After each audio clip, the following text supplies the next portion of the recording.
contento, libre. Amén. Vamos a abrir nuestras Biblias en el primer libro de Samuel, capítulo 7.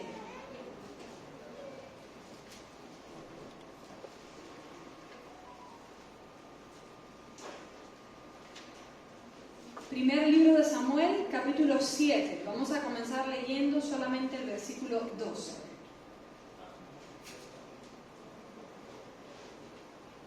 ¿Lo encontró? Ok, dice así. Tomó luego Samuel una piedra y la puso entre Mizpa y Sen, y le puso por nombre Ebenezer, diciendo: hasta aquí nos ayudó Jehová. ¿Había escuchado antes la palabra Ebenezer? Seguro que sí, ¿verdad? Esta es una palabra, yo diría, muy amada por los cristianos y muy usada. Si se pone a ver, se va a dar cuenta que hay miles de iglesias que llevan este nombre, así como hay miles de todo tipo de establecimientos, hay ventas de pollo, de todo, que fueron bautizadas como el nombre Ebenezer, ¿verdad que sí? Y bueno, por una buena razón, porque tiene un significado precioso.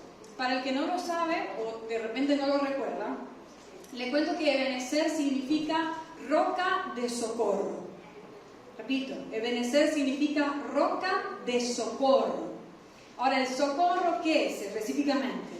Bueno, es una ayuda, sí, pero es una ayuda que se presta a alguien que está en una condición de extrema necesidad o de mucho peligro. ¿Entendió? Por eso que en las películas vemos que cuando la gente está, por ejemplo, en el lodo movedizo, usted sabe, gritan socorro, poco gritan ayuda, socorro, auxilio, porque les están pidiendo una ayuda, pero quieren que la gente sepa que su situación es realmente precaria. ¿Me va entendiendo? Que realmente necesitan ya esa ayuda. Eso es el socorro. Ahora, la Biblia dice que nuestro socorro es el Señor, ¿correcto? Y qué bendición. Por ejemplo, el Salmo 121, versículo 2, usted se lo sabe, dice: mi socorro viene del Señor que hizo los cielos y la tierra, ¿verdad? El Salmo 63, de donde viene la canción de Marcos Witt que nos gusta, dice: mi socorro has sido tú, y a la sombra de tus alas me regocijaré. O sea, nuestro socorro es el Señor. Y mire, qué clase de reposo, de paz, de bienestar nos entrega el tener la seguridad de que el día en que nos encontremos en una situación de gran necesidad, de gran peligro, cuando nos pasemos cruzando por las corrientes de las aguas o por el fuego, como dice la Escritura, saber que el Señor va a estar allí para nosotros. Qué bendición, ¿verdad? Se siente bien tener esta seguridad. Ahora, aunque todo esto es hermoso, yo quiero ir un poco más allá en esta mañana. ¿Qué me diría usted si yo le dijera hoy, o si le demostrara a través de la Escritura, que hay ocasiones en las que usted y yo, como pueblo de Dios, como creyentes, nos quedaremos esperando el socorro de Dios y el socorro no ha llegado? ¿No le gustó? Repito la pregunta. ¿Qué me diría o qué pensaría si yo le demostrara hoy por la Escritura que hay ocasiones en las que usted necesitará ayuda y dirá: el Señor me tiene que ayudar, pero se quedará sentado y esa ayuda brillará por su ausencia? ¿Qué piensa? ¿No le gusta mucho la cosa? Bueno, tranquilo, ya vamos a ver. ¿Qué pasa? Ahí en 1 Samuel capítulo 7 vemos un ejemplo, y ya lo vamos a leer, del Señor socorriendo a su pueblo. Este es un caso en el que el Señor sí envió la ayuda. Pero unos capítulos más atrás, en el capítulo 4 del mismo libro, nos encontramos un evento en el que el Señor no envió su ayuda. Y era también su pueblo, el mismo pueblo Israel de antes y de después. Un día el Señor dijo: la envío, y otro día el Señor dijo: no la envío. Fíjense lo que dice 1 Samuel 4, en el versículo 3. Dice: cuando el resto del ejército israelita regresó al campamento, los jefes del pueblo se preguntaban: ¿por qué dejó Dios que los filisteos nos derrotaran? ¿Lo leyó conmigo? ¿Por qué dejó Dios que los filisteos nos derrotaran? En otras palabras, ¿por qué el Señor no nos ayudó? ¿Por qué no envió su socorro? ¿Por qué no envió el auxilio y permitió que esto no sucediera? Bueno, esa es, vamos a decir, nuestra pregunta de investigación de esta mañana. Vamos a tratar de descubrir, leyendo estos dos pasajes o comparándolos, de qué depende, escuche bien, de qué depende de que Dios decida enviar su socorro o se abstenga de hacerlo. Y mire, cuánto necesitamos en estos tiempos difíciles el socorro de Dios, ¿sí o no? Entonces vamos a titular nuestra palabra de hoy, asegurando el socorro de Dios. Asegurando que cuando estemos en medio del fuego o en medio de las corrientes de las aguas, sepamos que el Señor sí va a extender su mano. Amén. Ok. Ahora, hay dos cosas que le adelanto rápidamente para sacar del camino. Número uno, que Dios envíe su socorro o no depende del humor de Dios. A veces nosotros vemos al Padre como si fuera el Padre natural, o vemos a Dios como si fuera una persona común y corriente, y pensamos que Dios nos va a ayudar si ese día le pareció, si ese día, vamos a decir, tuvo ganas, si ese día, como dicen muchos, se levantó con buen pie. El Señor nos perdone por este tipo de pensamiento. Pero es que lo vemos como un hombre y decimos, bueno, si Dios siente como que hacerlo, bueno, yo sé que Él me ayudará. No. Que el Señor envíe su ayuda no depende de su humor. ¿Por qué? Porque la palabra dice que en Dios no hay sombra de variación. Y eso quiere decir que no hay ni la más mínima y pequeño cambio en quién es Él. ¿Me está entendiendo? Entonces, Él no se despierta un día de una forma y otro día de otra forma. Él es fiel y su palabra es inmutable, y de acuerdo a su palabra, Él va a enviar o no va a enviar el socorro. Amén. Entonces, eso es número uno. Número dos, que el Señor envíe su socorro o no envíe su socorro, no depende tanto del Señor, sino que depende en gran medida porque hay sus excepciones, más bien de nosotros. ¿Entendió? No depende tanto del Señor, depende más de cuál sea nuestra condición delante de sus ojos. Amén. Punto último, para ahora sin entrar, le prometo, que el Señor envíe su socorro o no envíe su socorro. Mire, a veces Él lo envía y nosotros decimos no lo envió. A veces Él manda la ayuda y a nosotros nos parece que la ayuda nunca llegó. Pero ¿cuál es el problema? Es que a veces nosotros no entendemos cuál es la ayuda de Dios. Y para que me entienda esto, le voy a contar una pequeña historia. Había una vez dos hombres, dos padres, que tenían cada uno un hijo. Estos padres se reunían constantemente para conversar entre ellos de cuáles eran sus métodos para ayudar a sus hijos, para ayudar a que el día de mañana sus hijos fueran hombres exitosos, ¿verdad? Un padre decía al otro, yo le he dado una cantidad de recursos, todo lo que tengo yo se lo he dado a él. Mientras que el otro decía, yo le he dado a mi hijo una gran cantidad de lecciones de trabajo. Ahora, los hijos se conocían también y se veían el uno al otro. El hijo del primero veía al otro y decía, pobre, su padre no lo ayuda en nada, su padre no le da nada, pobrecito de él. Mientras que él lamentablemente concordaba con esto y decía, mira cómo aquel ayuda a su hijo y mi padre a mí no me da nada. Ahora, antes de contar el final de la historia, le pregunto, ¿su opinión cuál es? ¿Quién de estos dos padres tuvo el método más efectivo para ayudar a su hijo? ¿El primero que dio recursos o el segundo que dio lecciones? ¿Lecciones? Bueno, vamos a ver. El tiempo pasó, ambos hijos crecieron, se volvieron hombres independientes. El primero que tenía recursos, usó los recursos, los gastó, y como nunca aprendió a producir los recursos por sí mismo, se quedó sin nada. El segundo hijo, en cambio, que no tenía nada de recursos, aplicó las lecciones de trabajo que le había dado su padre y pues llegó a tener mucho más de lo que el primero alguna vez tuvo. Entonces sí, ganó. El que tuvo el método más efectivo fue el padre que dio lecciones. Pero note que su hijo nunca lo vio como una ayuda. ¿Me entendió? Esta historia tiene muchas lecciones, podríamos decir, pero yo le quiero resaltar una. Nunca subestime cuál es la ayuda del Señor o de su Padre Celestial para usted. Tal vez usted hoy no lo entienda, tal vez no era por lo que usted estaba orando o no era lo que usted estaba esperando, pero recuerde que al final del día siempre es el Padre quien sabe qué nos va a ayudar más o qué va a ser más beneficioso para nosotros. Amén. Ok. Ahora, hablando de la ayuda del Señor, si la envía o no la envía, tengo que decirle algo, otra vez, otra cosa que aclarar. Y es que hay veces en las que el Señor simplemente pasa por encima de todo porque Él es soberano y Él hace o deja de hacer simplemente porque sí. A veces nosotros tratamos de encontrarle muchas respuestas a muchas preguntas, pero el Señor es soberano y a veces no hay que encontrarle respuesta a las preguntas, sino simplemente saber que Dios hace lo que bien le parece. ¿Me está entendiendo? O sea, hay ocasiones en las que usted y yo, nuestra condición delante de los ojos de Dios podrá ser mala. Tal vez estemos en desobediencia, tal vez estemos en pecado, tal vez no estemos andando una vida que agrada al Señor. Sin embargo, puede que el Señor pase por encima de eso y diga, yo lo voy a ayudar. ¿Me está entendiendo? Puede que eso suceda. Sin embargo, como ya le dije antes, los tiempos son difíciles y yo quiero estar segura de mi socorro. No sé usted. ¿Está de acuerdo? Ok.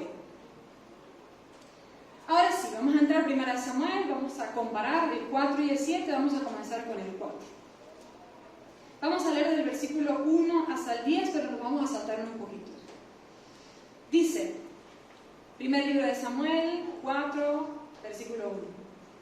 Por aquel tiempo salió Israel a encontrar en batalla a los filisteos y acampó junto a Ebenezer.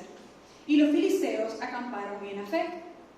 Los filisteos presentaron la batalla a Israel y trabándose el combate, Israel fue vencido delante de los filisteos, los cuales hirieron en batalla en el campo como 4.000 hombres. Cuando volvió el pueblo al campamento, los ancianos de Israel dijeron, ¿por qué nos ha herido hoy Jehová delante de los filisteos? Traigamos a nosotros de Silo el arca del pacto de Jehová, para que viniendo entre nosotros nos salve de la mano de nuestros enemigos.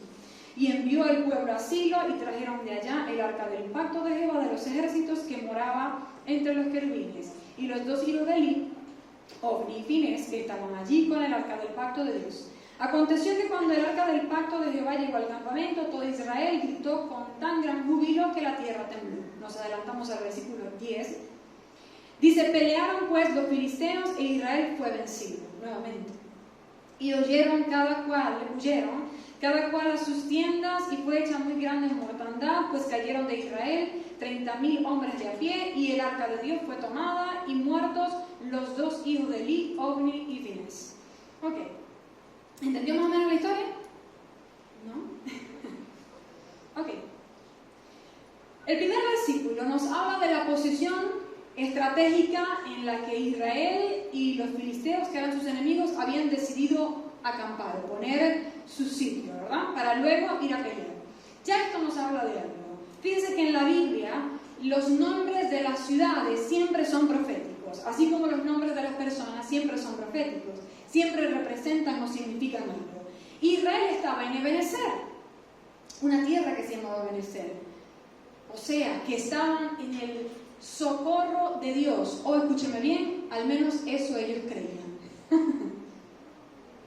Israel estaba convencido en su interior de que les iría bien en esta batalla, de que Dios los ayudaría, de que Dios pelearía a favor de ellos. Sin embargo, escúchame bien, Israel no estaba en buenos términos con Dios.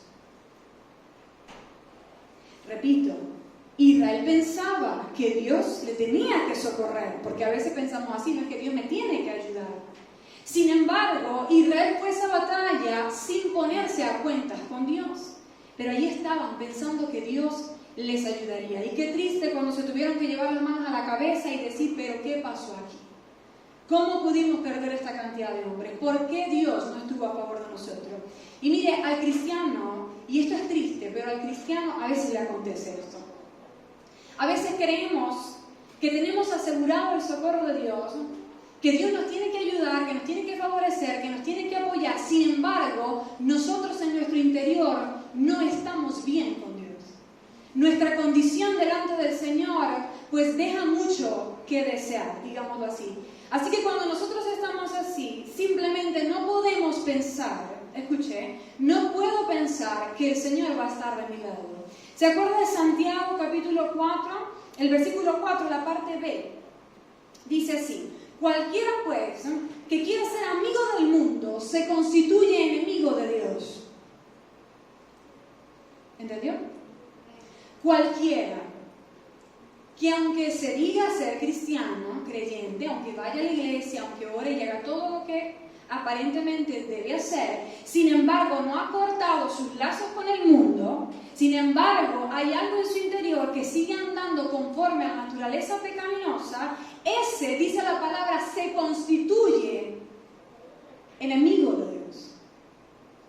Entonces, si yo ando en pecado y me he constituido a mí misma porque el Señor pagó un precio en la cruz para que yo tuviera amistad con Él nuevamente, pero yo me constituyo enemiga de Dios por mi forma de andar, ¿cómo puedo esperar yo entonces que Dios esté de mi bando? ¿Me entendió? Cuando unos guerreros, vamos a decir, un país, ha pedido a su país o a los guerreros enemigos, vengan, ayúdennos. No tiene sentido. ¿Me está entendiendo? Eso no tiene sentido si yo no estoy en amistad con el Señor, que yo considere que el Señor tiene que socorrerme o tiene que ayudarme. No es así. Entonces esto es lo que le pasó a Israel. Y sabe, para los que estuvieron la semana pasada y escucharon el tema de Jonás, pues a Jonás le pasó lo mismo. Creo que la mayoría estuvieron aquí. Si no se acuerdan, repase las notas, si no, vaya a YouTube. Ahí vimos que Jonás iba durmiendo en el barco, ¿se acuerdan? Él iba tan tranquilo, él creía que el Señor le estaba apoyando. De alguna forma él se había convencido a sí mismo que él estaba bien con Dios, sin embargo él estaba mal con Dios. Y él también se tuvo que llevar las manos a la cabeza porque el capitán del barco lo despertó diciéndole: Jonás, tienes el agua al cuello, te vas a morir. Qué triste que un cristiano tenga que ser levantado del sueño de esa manera. Epa, tienes el agua al cuello, te vas a morir. Aunque el cristiano pensaba que el Señor tenía que socorrerle. No, primero nosotros tenemos que estar bien con el Señor. Amén. Ok, ahora los filisteos, por el otro lado, estaban acampando en Afec. Y esto es tremendo. La palabra Afec significa fuerza o fortaleza. ¡Wow! Yo digo, ¿cómo los enemigos de Dios se encontraban en ese lugar? ¿Por qué? ¿Por qué los filisteos, los enemigos del pueblo de Dios, se encontraban en un lugar que habla de fuerza, que representa fortaleza? El Señor nos estaba diciendo, mira, los enemigos de Israel en este momento tenían la fuerza, estaban en la posición de fortaleza. En otras palabras, tenían una ventaja sobre el pueblo de Dios. ¿Cuál era esa ventaja? ¿Por qué ellos tenían la fuerza? Bueno, por causa de las debilidades de Israel, por causa del fallo moral de Israel, por causa de que Israel no se había puesto a cuentas con Dios, como decimos nosotros, porque Israel le había dado lugar al adversario. Nosotros decimos abrir puertas al enemigo, ¿correcto? Eso es lo que estaba sucediendo. Israel con su vida, vamos a ver exactamente cómo es que estaban ellos más adelante, pero con su vida de estar apartados del Señor, habían posicionado a sus enemigos en un lugar de fuerza. Imagínese usted. Lo mismo sucede con nosotros. Miren lo que dice Efesios, un pasaje muy conocido por usted, Efesios 4:27. Vamos a buscarlo. Efesios 4:27.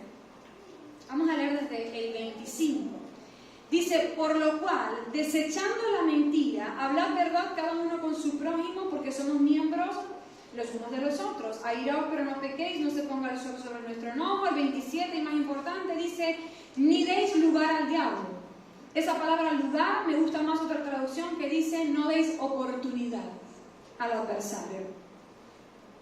Tienes un enemigo, y mire, nosotros, cuando no estamos bien con el Señor, a través de nuestros errores que tapamos y no vamos al Señor para que limpie y borre la vergüenza, a través de eso nosotros le brindamos una oportunidad a nuestro adversario.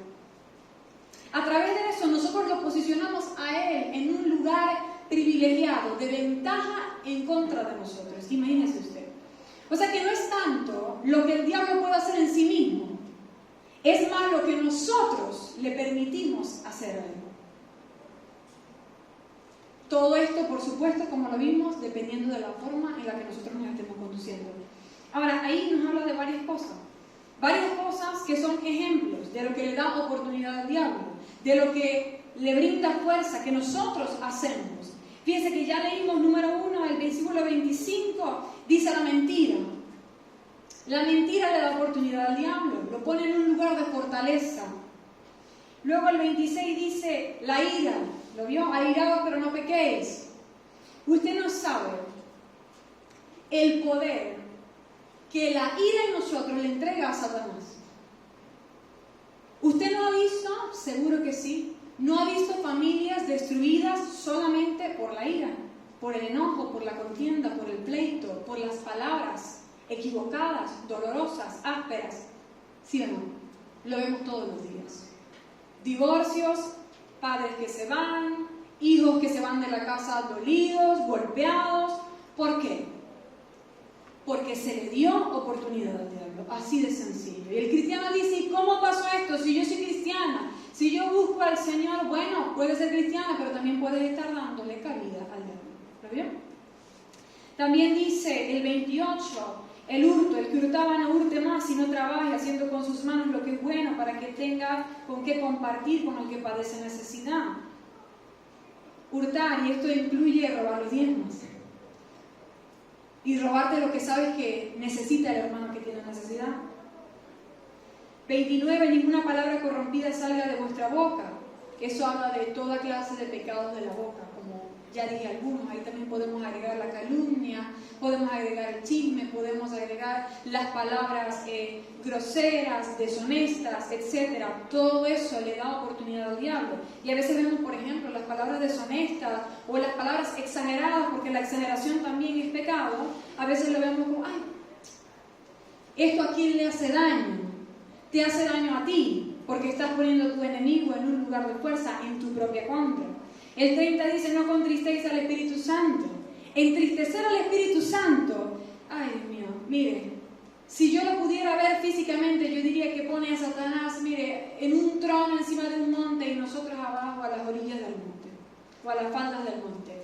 ¿Sabe por qué? Porque cuando contristamos al Espíritu Santo, quien es nuestra mayor fortaleza, Él se apaga mientras que el enemigo dice, vas bien. No podemos entristecer al Espíritu Santo. Y el 31, por último, dice, quítense de vosotros toda amargura, enojo, ira, gritería, maldicencia y toda malicia. Cuando nosotros no perdonamos, cuando guardamos rencor, estamos abriéndole puertas al enemigo, estamos poniéndole en posición de fuerza en contra de nosotros. Y queremos que el Señor restaure nuestras familias, sin embargo, todos los que están a nuestro alrededor saben, porque se dan cuenta más que tú tienes allí algo en tu corazón hace muchos años en contra de esta otra persona. Y allí el Señor no puede trabajar, sino que ¿sabe quién trabaja cómodamente? El diablo. Y por último dice toda malicia, y mire, esa palabra malicia quiere decir toda clase de males. Por si usted me quiere decir, porque a veces somos así, pero lo que yo hago no está en esa lista. Toda clase de males. Todo lo que usted se pueda imaginar que no agrada al Señor está incluido acá y le da puerta abierta al enemigo para que venga y haga lo que él sabe hacer, que es robar, matar y destruir. Ahí se encontraba entonces el pueblo de Dios en Ebenezer y en Afec, en Fortaleza, los enemigos del Señor. Ahora, ¿cuál era exactamente la condición de Israel? Ya dijimos que era mala, ¿verdad? Pero eso es un poco general. Vamos a ver dos cosas específicamente. ¿Qué estaba pasando con el corazón del pueblo de Dios? Volvamos a ver el versículo 3, solo la parte B. De allí, de Primera de Samuel, o de Primero de Samuel, capítulo 4. Dice, Luego de que el pueblo, esa es la parte A, regresó y dijo, ¿por qué el Señor no nos socorrió? Dice la parte B, traigamos a nosotros de Silo el arca del pacto de Jehová para que viniendo entre nosotros nos salve de la mano de nuestros enemigos. Ay, no. A veces, bueno, el Señor me perdone, pero a veces yo veo a Israel y digo, Señor, pero es que igual somos nosotros, ¿verdad? Mire qué estaban haciendo ellos. Se dieron cuenta que algo estaba pasando, algo anda mal, o sea, ¿qué faltó en la ecuación? ¿Por qué el Señor no hizo su aparición? ¿Por qué no estiró su mano? Bueno, el problema no podemos ser nosotros, ciertamente, el problema tiene que estar afuera. Eso es lo que estaban diciendo ellos. Fíjense que en ningún momento se detuvieron a pensar, ya vamos a ver, ¿hay alguien que haya pecado? ¿Hay anatema en medio de nosotros? En ningún momento salió esa pregunta a relucir. Nadie se tomó un tiempo para reflexionar en si el problema eran ellos, sino que inmediatamente apuntaron a lo de afuera y dijeron, es que no llevamos el cofre. El cofre ese de los querubines, el dorado, donde habita la presencia del Señor. Si nosotros llevamos ese cofre, entonces el Señor nos va a ayudar. Ese fue el error. ¿Qué es esto? Esta es una actitud religiosa, supersticiosa y liviana. Mire, esto nos habla de que ellos no tenían ninguna clase de relación con el Señor. O en otras palabras, la relación que tenían con Dios para ese momento era completa y enteramente superficial. No había nada de adentro. Todo era de afuera. Si está el arca, si se cumplen los ritos externos, si ofrecemos el sacrificio de la mañana, de la tarde, si ofrecemos nuestras libaciones y nuestras ofrendas, entonces el Señor va a estar con nosotros. Todo esto sin mirar al interior. Y nosotros muchas veces hacemos lo mismo. Cuando empezamos a pensar que si yo me congrego todos los domingos, que si yo cumplo con mi hora de oración, que si yo sirvo o ayudo a fulano de tal, entonces Dios me va a socorrer. Entonces voy a estar bien con Dios, entonces Dios me va a ayudar. Sin embargo, esto no es lo que el Señor quiere de nosotros. El Señor quisiera más bien que nosotros nos preguntáramos o nos dijéramos, si yo cambio mi vida, si yo me arrepiento de mis malos caminos, si yo realmente quiero cosechar o quiero hacer fructificar una relación real con el Señor, entonces el Señor me va a socorrer. ¿Sí vio qué diferente? Y es que nosotros podemos estar cumpliendo externamente con todo el rito del cristianismo, vamos a decirlo así. Podemos hacer todo lo que ya les mencioné muy bien. Podemos ser un ejemplo. La gente puede vernos y puede decir, wow, este sí es cristiano. Pero puede que en el interior, escuche bien, nosotros todavía le estemos ofreciendo adoración a otras cosas. Esto es lo que pasaba con el pueblo de Dios. Más adelante, en el capítulo 7, usted se va a dar cuenta que el pueblo de Dios sí seguía sirviendo al Señor. Sí seguían ofreciendo los sacrificios en el tabernáculo y todo aquello. Pero también tenían otros dioses, como los Baales y Astarot. De repente tú no tienes una imagen de Baal y de Astarot en tu casa, eso espera. Pero sí puedes tener en tu corazón entronados otros dioses. Como puede ser tu propio bien, como puede ser tu codicia, como puede ser la pereza, como puede ser el desánimo, como puede ser la lujuria, que ya el Señor te ha dicho muchas veces, saca eso, pero tú has aprendido a esconderlo bien. Me acordaba del joven rico, por ejemplo. Todo el que veía al joven rico decía, este muchacho es un ejemplo. ¿Por qué? Porque cuando el joven rico se acerca al Señor y le dice, ¿qué haré para heredar la vida eterna? Jesús le dice, cumple todos los mandamientos. ¿Se acuerda ese pasaje? Y el joven rico, ¿qué responde? Papaya. Yo ya hago todo eso. Es más, le agrega, desde mi juventud cumplo todo esto. O sea que el que veía al joven rico decía, wow, ciertamente no hurta, no codicia la mujer de su prójimo, ciertamente honra a su padre y a su madre, cumple los mandamientos, bravo, qué ejemplo. Sin embargo, dice la palabra que porque el Señor le amó, luego de decirle esto, le dice, bueno, una cosa te falta. Y lo voy a decir de otra manera, porque usted se sabe el pasaje. El Señor le dice, deja de servir al Dios de la riqueza y entrégame tu adoración solo a mí. Porque eso es lo que el Señor le dice, o lo que le quería decir cuando él dijo, ve y vende todo lo que tienes y sígueme. Deja de ofrecer tu adoración a las riquezas y ofrécemela solo a mí. ¿Qué estaba diciendo el Señor? Aparentemente, joven rico, todo está bien en tu vida, todo está bien, todo el mundo te ve y eres maravilloso ejemplo. Sin embargo, yo puedo ver que en tu interior hay algo. Yo que todo lo veo, sé que en tu corazón todavía le estás ofreciendo adoración a otra cosa que no soy yo. ¿Está bien? Y esto solamente, regularmente, lo sabe Dios y lo sabe usted. Sus hermanos que están a su alrededor le ven y le ven como un ejemplo del cristiano, qué bueno, se congrega, qué bueno, se esfuerza, qué bueno ora, mira cómo pone allí su mensaje, estoy orando en la madrugada, buenísimo. Sin embargo, solo usted sabe y Dios, por supuesto, si en su corazón aún hay algo que el Señor le está pidiendo y usted no ha querido saber. Esa puede ser la razón de que el día que necesites el socorro no llegue. Así que cuidado. Amén. Ok, ahora en el versículo 4 nos dice otra cosita. Además de que su relación era superficial con el Señor, el versículo 4 dice, y envió el pueblo a Silo, trajeron de allá el arca del pacto de Jehová de los ejércitos que moraba entre los querubines, y los dos hijos de Eli, mire esto, Ofni y Finés, estaban allí con el arca del pacto de Dios. Mire, yo leo esto, la primera vez que leí este pasaje, bueno, la primera vez ahorita, lo que más me llamó la atención de todo el pasaje fue esto, y perdónenme por la expresión, pero ¿qué rayos hacen allí Ofni y Finés? ¿Se acuerdan de quiénes son Ofni y Finés? ¿No se acuerdan? Estos son los hijos de Eli, del sumo sacerdote. De estos hijos, que para ese momento todavía estaban cumpliendo el ministerio sacerdotal, dice la palabra que se aprovechaban de las ofrendas y del pueblo.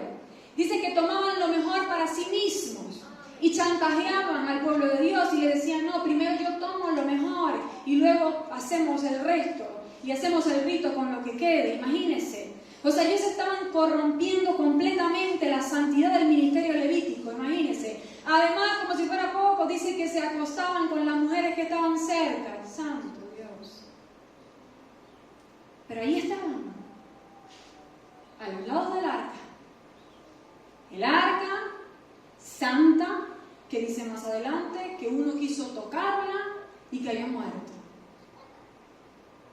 ¿Pero ellos tenían temor? No. ¿Ellos se ocuparon de su santidad para poder estar a los lados del arca? No.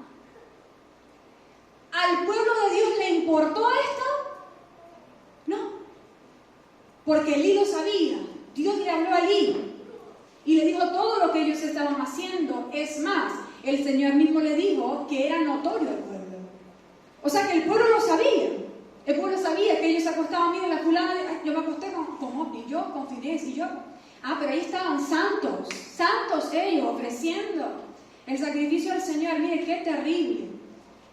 ¿Qué nos quiere decir esto, hermano?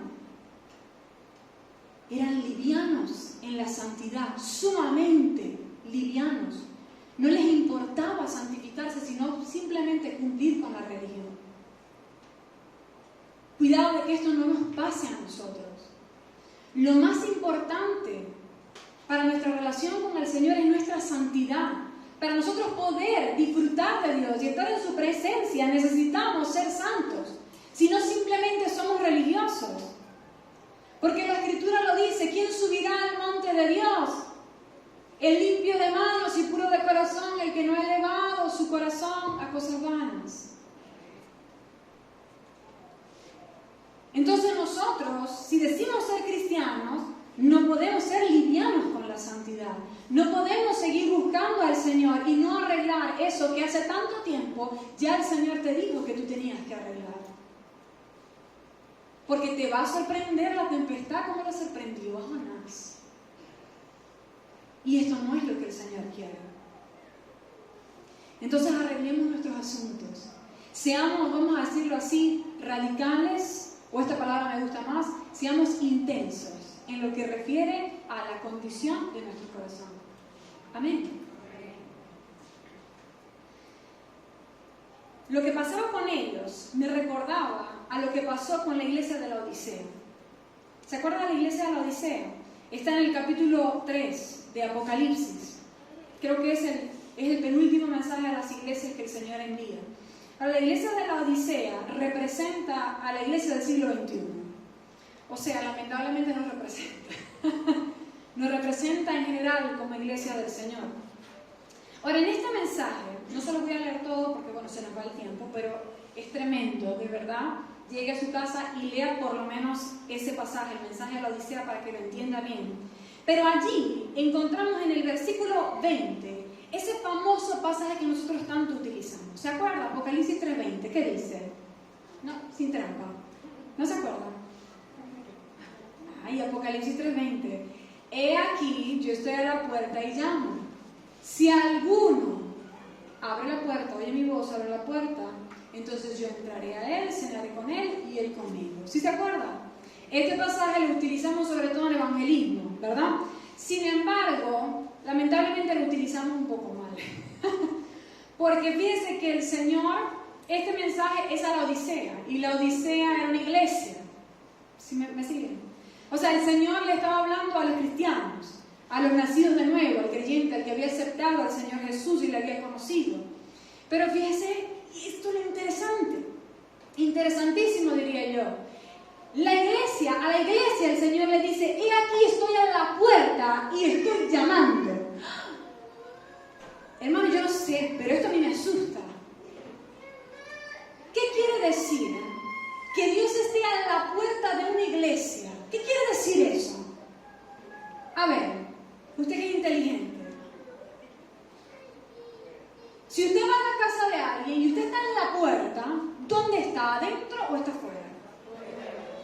Está afuera porque está tocando para que le abran. ¿Me va siguiendo? O sea que Dios, aunque era una iglesia, aunque eran nacidos de nuevo, aunque cantaban adoraré o alabaré, como dice la canción, el Señor estaba del lado de afuera. ¡Wow! Y decía, aquí estoy. O sea, estoy insistentemente tocando la puerta porque de que quiero entrar, pero sigo del lado de afuera porque nadie ha escuchado mi voz y nadie me ha abierto la puerta. Sin embargo, aquí estoy. Eso es lo que pasaba con el pueblo de Israel. Fíjense que dice que trajeron el arca, esto es tremendo, y se alegraron. Se alegraron, todo el mundo se dio cuenta. Dice la palabra, eso no lo saltamos, pero dice la palabra que los filisteos se dieron cuenta. O sea, cuánto tuvo que temblar la tierra y qué tanto tuvo que hacer el sonido de los gritos de júbilo del pueblo de Dios para que los filisteos en su campamento se dieran cuenta de que habían traído el arca. O sea, eso fue tremenda vigilia. Eso fue de esa que ponemos los coritos y a danzar todo el mundo. ¡Wow! Sin embargo, ahí no estaba el Señor. El arca estaba, pero Dios no estaba en el arca. Y usted me dirá, ¿cómo Dios no estaba en el arca? Bueno, ahí lo dice. Dice el versículo 4, y envió el pueblo a Silo y trajeron el arca del pacto de Jehová de los ejércitos que moraba entre los querubines. ¿Entendió? Para este momento, la presencia del Señor moraba, habitó en algún momento entre los querubines. ¿Me entendió? ¿Por qué? Porque ellos estaban cantando alabaré, pero no se habían santificado. Y por ende, el Señor estaba del lado de afuera. ¿Esperando para que le invitaran para posicionar su presencia nuevamente? Sí, pero estaba del lado de afuera. Con la iglesia de la Odisea, ¿qué pasaba? Lo mismo. Por ejemplo, la palabra dice que el Señor les aconsejaba que compraran de Él o tomaran de Él vestiduras blancas. Y más atrás dice que ellos se consideraban ricos. Y sabe, La iglesia de la Odisea, o la ciudad de la Odisea, y también la iglesia, eran especialistas en fabricación de lana negra, de ropas de lana negra. Y la lana negra era finísima y costosísima en ese tiempo. Era una de las iglesias más prósperas. Era, bueno, muchos dicen que era como un club social, porque todos eran de muy buena posición económica, porque hacían esto. Además tenían otras industrias como la de la farmacéutica, por eso lo de los ojos y lo del colirio, eso lo producían ellos. En fin, la lana negra. Ahora el Señor les dice, ustedes tienen lana negra, sin embargo, yo te aconsejo que vengas y me pidas a mí vestidos blancos. ¿Qué significa esto? Ellos creían que eran ricos, creían que estaban bien, creían que la presencia del Señor estaba con ellos. Sin embargo, ellos estaban vestidos de lana negra, de la lana que ellos mismos habían hecho. ¿Me entendió? Y el Señor le dice, esas no sirven. Esas no sirven. Tienes que venir a mí. Adán y Eva. A mí siempre me ha impresionado. Miren la destreza que estos dos tuvieron para confeccionarse una ropa de hojas de higuera. Yo digo, ¿cómo? Si ellos ni sabían que era la ropa. Ellos habían vivido desnudos toda su vida. O sea, qué brillantez para hacerse, confeccionarse una ropa que tapara su vergüenza. ¿Me está entendiendo? A veces nosotros nos volvemos expertos en confeccionarnos ropas que tapen nuestra vergüenza, que tapen aquello que no hemos arreglado con el Señor. Sin embargo, el Señor dice, mira, ya yo sacrifiqué al cordero y tengo las pieles en la mano. ¿Quieres venir?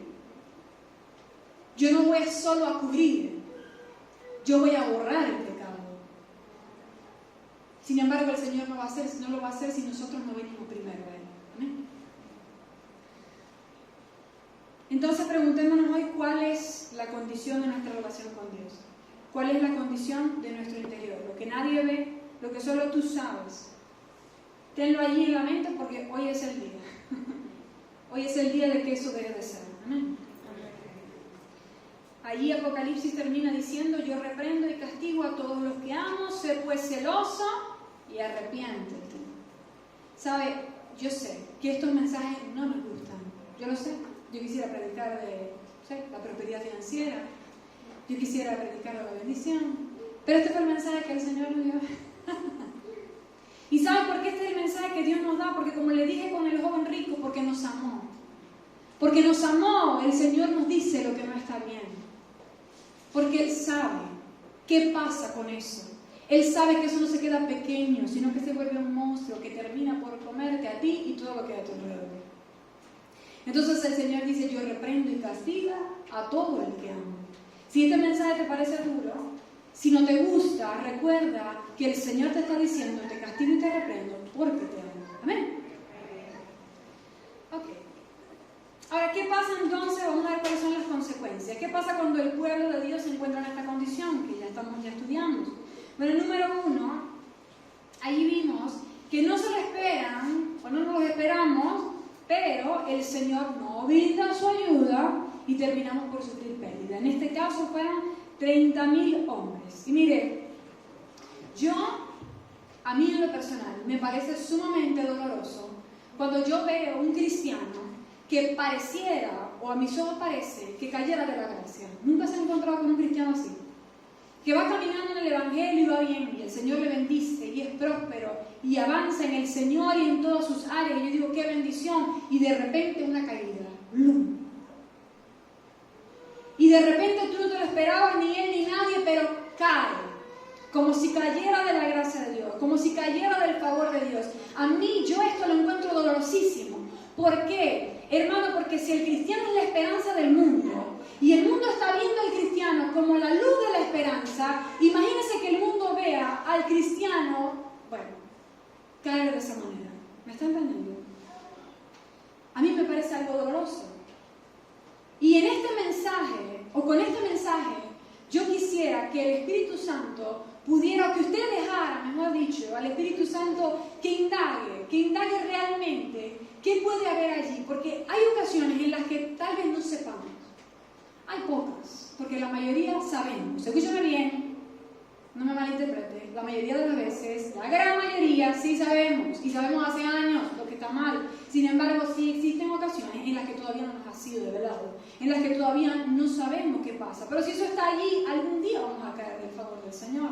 Entonces, con este mensaje yo quisiera que usted le permitiera al Espíritu Santo y le dijera: Señor, hoy sí quiero que indague. ¿Sabe? Porque el joven rico le preguntó al Señor Jesús: Señor Jesús, ¿qué hago para dar la vida eterna? Sin embargo, por la forma de andar o de conducirse del joven rico, por la decisión que él tomó más adelante, yo veo que el joven rico no estaba buscando un autoexamen sincero. Él no estaba buscando con sinceridad que el Señor le dijera que estaba mal en su interior. Él estaba buscando un refuerzo positivo. Él estaba buscando un aplauso. Él estaba buscando que el Señor le dijera que bien lo has hecho. Y por eso es que dice la Biblia que se va triste cuando el Señor halló algo malo. ¿Se acuerdan? Yéndose triste porque tenía muchas posesiones. Yéndose triste porque el Señor encontró lo que estaba mal. Se fue triste. Nosotros leemos y decimos: ay, pobrecito, él sí amaba al Señor. No, él no amaba al Señor, porque si amara al Señor, lo hubiera seguido. Entonces él no se fue triste porque ya no podía seguir al Señor. Él se fue triste porque Jesús encontró lo que estaba mal en su interior. A veces nosotros somos así. Venimos al Señor y no queremos un examen sincero, sino que queremos que el Señor nos diga que todo está bien. Así poco el Espíritu Santo nos puede decir, porque todo comienza con tu intención, con cuál sea el deseo de tu corazón. A veces no le preguntamos al Señor: Señor, ¿cómo estoy? Sino que le preguntamos: Señor, ¿todo bien, verdad? ¿Todo bien, verdad? Y porque el Señor nos ama, terminará por decirnos en algún momento: no todo está bien. Me recordé de Josué. ¿Se acuerdan? Cuando fue a pelear, hemos hablado mucho de esto, fueron a tomar a Jai. A Josué le pasó esto doloroso que decimos, caer del favor de Dios, esperaban el socorro, la ayuda de Dios, y la ayuda no llegó. Y esto fue doloroso para él y para el pueblo del Señor. La palabra dice que fueron a pelear y regresaron en derrota. Y dice la Biblia que Josué, regresó y se puso la ceniza y los vestidos de luto, ¿verdad? Y le decía: ay, Señor. Ay es una expresión de dolor. Ay, Señor. En pocas palabras, ¿por qué tú permitiste esto? ¿Por qué? ¿Por qué pasó esto si este es tu pueblo? Si somos tus hijos.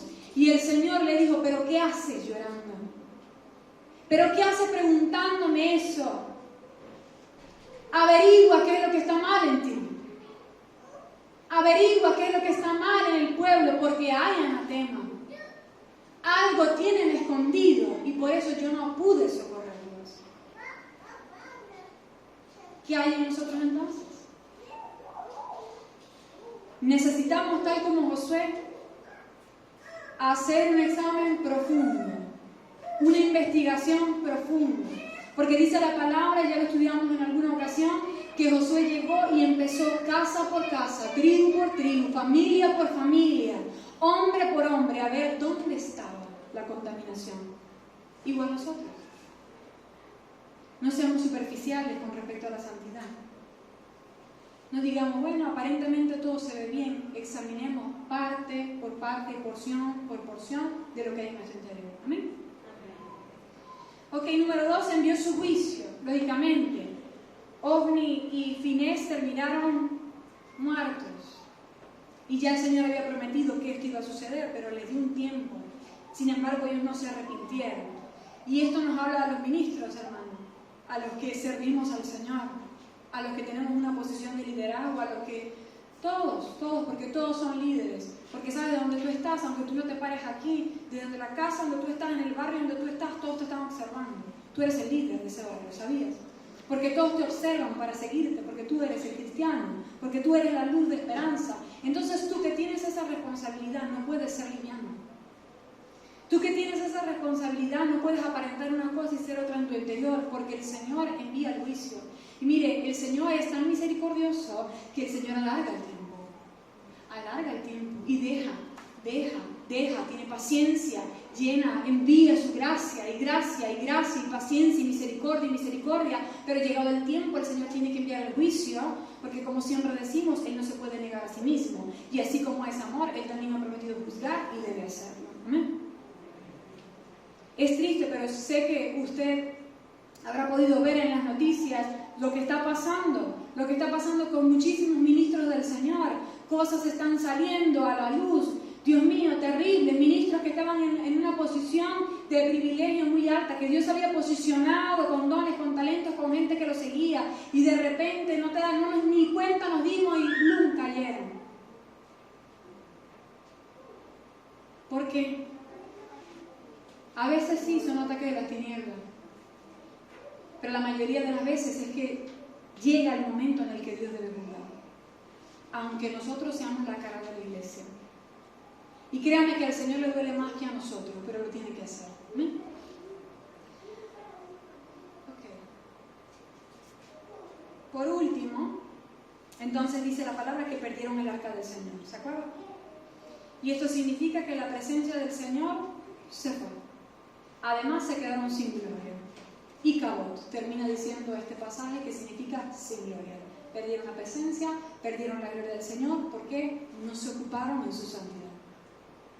Ahora leamos el capítulo 7 y ya vamos terminando.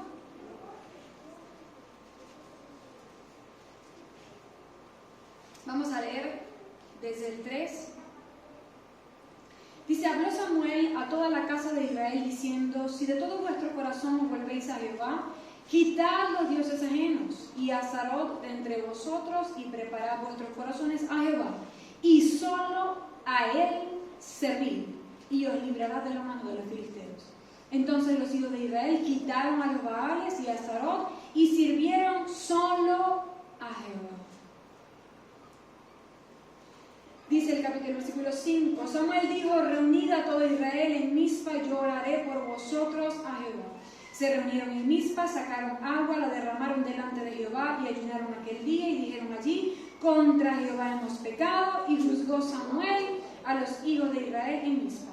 Cuando oyeron los filisteos que los hijos de Israel estaban reunidos en Mizpa, subieron los príncipes de los filisteos contra Israel, y al oír esto los hijos de Israel tuvieron temor de los filisteos. Entonces dijeron los hijos de Israel a Samuel, no ceses de clamar por nosotros a Jehová nuestro Dios, para que nos guarde de la mano de los filisteos. Samuel tomó un cordero de leche y lo sacrificó entero en holocausto a Jehová. Clamó Samuel a Jehová por Israel y Jehová le oyó. ¿Sí vio qué diferencia? Y aconteció que mientras Samuel sacrificaba el holocausto, los filisteos llegaron para pelear con los hijos de Israel, mas Jehová tronó aquel día con gran estruendo sobre los filisteos y los atemorizó y fueron vencidos delante de Israel. ¿Vio? En el primer pasaje vimos que se quedaron esperando por el socorro. Aquí el socorro llegó. Pero ¿qué pasó? ¿Por qué? Israel provocó que el Señor les socorriera. Israel llamó la atención de Dios y provocó el auxilio de Dios. Miren, y es tremendo, porque en este pasaje Dios quiere que nos quede claro cuándo es que Él va a enviar su socorro. Porque dice la palabra que el Señor hizo su ayuda evidente. Yo pienso, el Señor pudo simplemente haber fortalecido a los israelitas para que le ganaran a los filisteos en la batalla. Sin embargo, el Señor decidió hacer algo espectacular. Dice la palabra que el Señor tronó del cielo. Otras versiones dicen que Dios habló desde el cielo. ¡Wow! Dios habló desde el cielo. Yo me lo imagino diciendo algo como, estos son mis hijos, cuidado con quienes se meten. ¿Me están entendiendo? Con razón los filisteos se atemorizaron. Pero ¿por qué Dios hizo esto? Porque Dios quiere que nos quede claro. Yo voy a enviar mi ayuda, yo voy a tronar del cielo y voy a hacer lo que tenga que hacer a favor de mis hijos. Si mis hijos, dice el versículo 4, si no me equivoco, me sirven solo a mí. ¿Lo vio? Nada de adoración a otras cosas. Sacaron los Baales, sacaron a Astarot. ¿Qué tenemos que sacar nosotros de nuestro interior? Para lograr servir solo al Señor,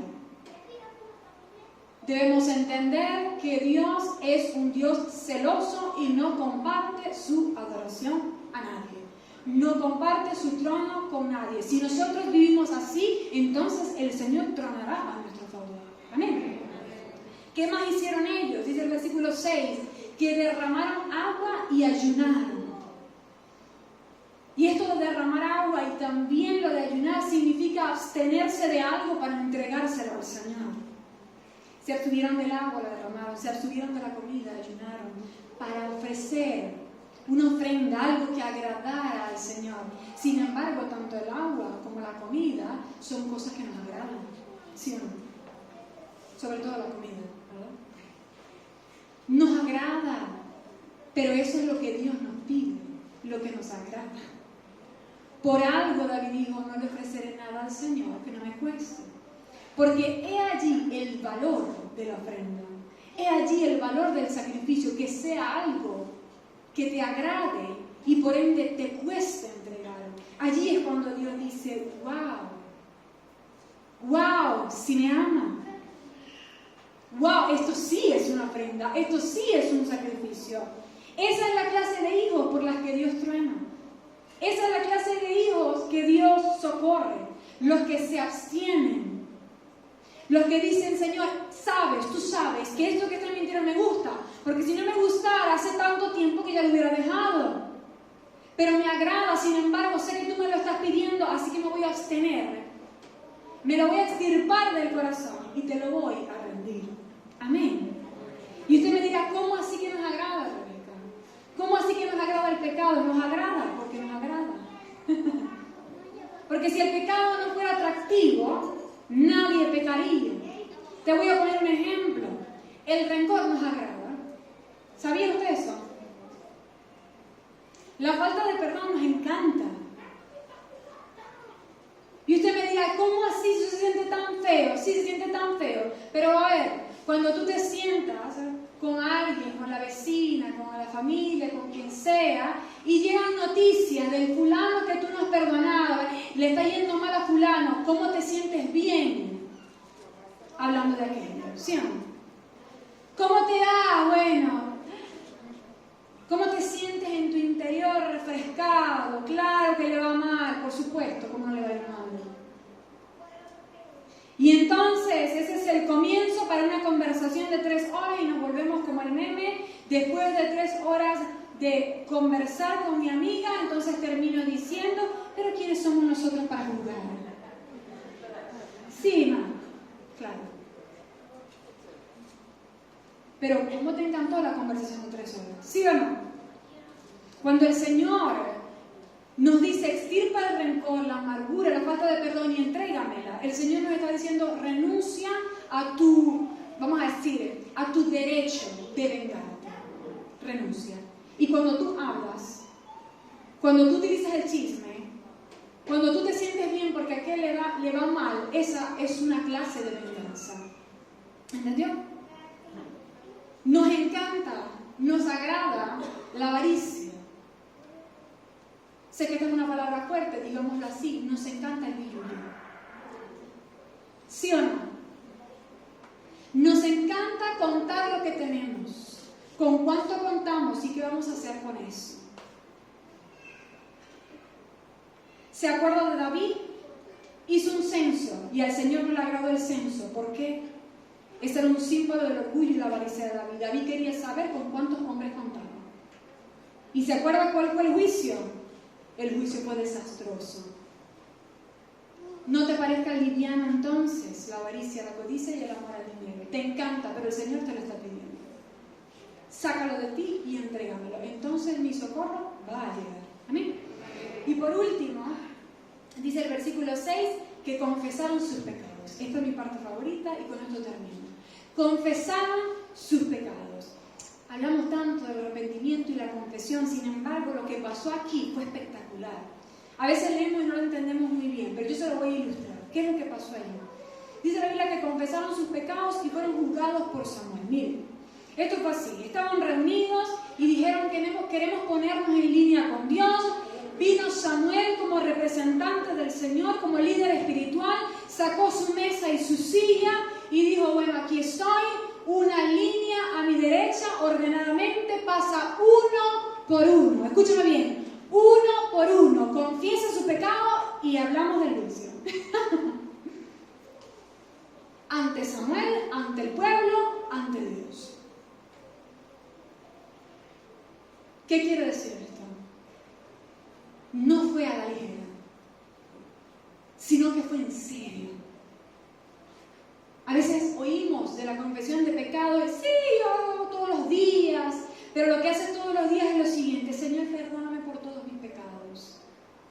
Señor, es más, peor aún, cuando decimos, Señor, perdóname, tú sabes cuál es mi condición. Porque ahí no hay ningún arrepentimiento, ninguna confesión. Ahí no hay nada, pero tú crees que estás confesando tus pecados, tú no estás confesando nada. Lo que el Señor espera es como lo que hizo Israel. Que tú vayas a quien tengas que ir, sea tu líder espiritual o sea alguien del pueblo, como el Señor te dirija, pero esto tiene que ser ante la gente. La mayoría de las veces la confesión de pecado no puede ser solo ante el Señor. Ya usted vio, la pastora habló de Santiago, es necesaria la confesión para que los unos a los otros oremos y seamos sanados. Entonces no es a la ligera que voy a confesar mis pecados, es que me lo voy a tomar en serio. Es que, como ya le dije antes, voy a ser intensa con esto y voy a confesar con todas las letras lo que yo tenga que confesar. Amén.